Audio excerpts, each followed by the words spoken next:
Think back to being a kid. One single summer. It went on forever. The morning lasted a year, the afternoon was a whole separate country.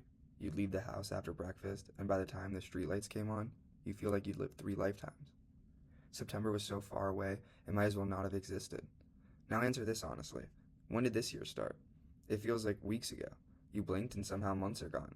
Birthdays are arriving faster. The seasons are just a conveyor belt. People keep saying, I can't believe it's already June, and everyone nods because everyone feels it. Here's the part no one says out loud. It's not going to slow down. It speeds up every single year for the rest of your life. The summers that once felt endless now pass by like long weekends. And that's not your imagination. It's measurable. It happens to almost everyone. And the reason why it happens is far stranger and far darker than just getting busy. Because once you understand why time is accelerating, you'll realize something uncomfortable. By the only clock that actually matters, the one inside of your head, you are much, much older than your age. And most of the time you thought you had left was never really there. But stay with me, because there's ways out hidden inside the explanation. Most people assume the answer is obvious. You're busy now. As a kid, you had nothing to do, so time dragged. As an adult, you're slammed with work and bills and responsibility, so it flies. It sounds right, but it's wrong. Because the days you remember as long weren't empty, they were full of new things. And the years that now vanish aren't fast because you're busy. They're fast because deep down, they're all starting to look the same. To understand why, you have to stop thinking of time as something out there, ticking on a clock. The time you actually live in is something your brain builds, and it's been quietly changing the recipe your whole life. The first clue is almost 200 years old. In 1877, a French philosopher named Paul Janet noticed something so simple it's almost stupid, and so true it never leaves you once you hear it. Every year of your life is measured against all the years that came before it. When you're 5 years old, 1 year is a fifth of everything you have ever known. It's enormous, an eternity. When you are 50, that same year is 1/50th of your life. The exact same 365 days, but now it's a thin slice of a thick stack, so it feels thin. Time isn't speeding up. Each year is just becoming smaller and smaller, fraction of the whole. And if you follow that idea to its end, it does something cruel. Watch.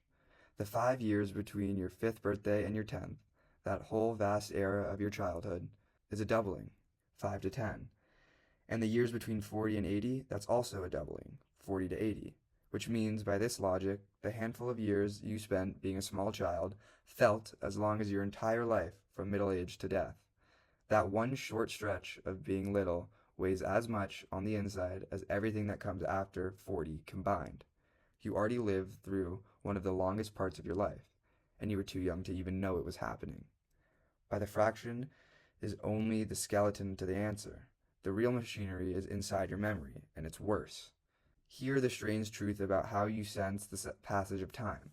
You don't have an organ for it. There's no clock in your body. The way your brain decides how long a stretch of time was is by checking one thing: how much you remember from it. A period packed with vivid, distinct memories feels long when you look back at it. A period that left almost no trace feels like it barely happened. Now think about childhood again. Everything was new. The first time you saw the ocean, the first time you rode a bike, tasted something strange, got lost, fell in love with a song. Your brain was recording in high definition, all day, every day, because all of it was new, and new things demand to be remembered. That's why a single childhood summer feels enormous in your memory. It's stuffed full. Thousands of fresh, sharp recordings. And now, be honest about last Tuesday. You woke up the same way, same commute, same screen, same lunch, same scroll, same bed. Your brain has seen it all, 10,000 times, so it barely bothered to write it down. Why store another copy of a day that it already has? Neuroscientist David Eagleman at Baylor College of Medicine tested how deep this goes. He had people fall, backward, terrified, off a tower more than 100 feet up, into a net. Afterward, they all swore the fall lasted longer than it really did. Time had slowed down in the moment. But it hadn't. He proved their brains don't actually run faster mid-fall. What happened was the pure terror and novelty made them record the moment in extraordinary detail, and all that dense memory, looking back, felt like more time. That's the whole secret.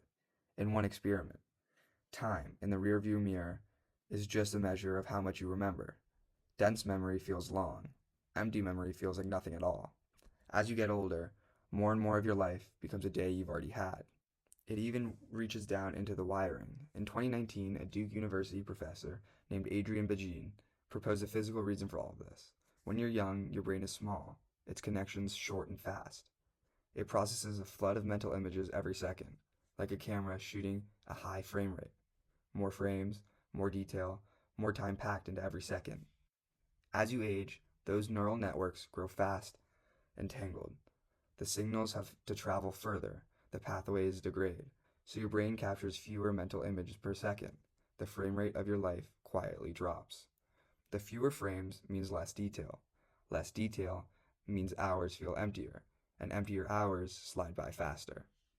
A child and an adult can sit in the exact same room for the exact same hour, and the child generally lives more of it, sees more, records more, gets more time out of the same 60 minutes. You're watching your own life at a lower and lower frame rate every year. So here's the reframe that can change everything. Time isn't actually speeding up, not even a little. The clock on the wall has never once changed its pace. What's vanishing is you, the part of you that pays attention. The acceleration you feel is not the time moving faster. It's the sound of your life turning into a routine, that every day is a copy of the last one, and your brain throws it away. And a year built out of thrown away days collapses into almost nothing. It's the dark part, but it's also the way out. Because if time is made of memory and memory is made of novelty, then the speed of your life is not fixed. It's a setting.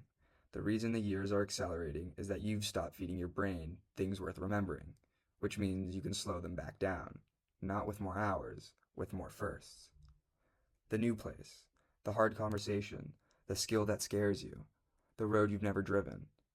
Every genuinely new experience forces your brain to start recording in high definition again, and those are the days that, years from now, will feel long.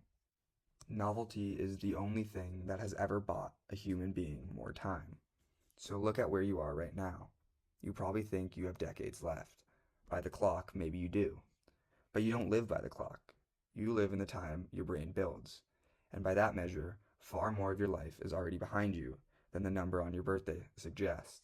The summers are getting shorter, the years are getting thinner, and the default setting, the one you're on right now, only makes them go faster. Most people will let it happen. They'll let the days quietly become copies of each other until decades blur into a smear they can barely remember, and then wonder where their life went. But you don't have to. You felt time stand still once. You know it's possible because you lived it. Every endless summer of your childhood was proof. The days can be long, the years can still be full, but only if you stop letting them become the same day, over and over, until there's nothing left to remember.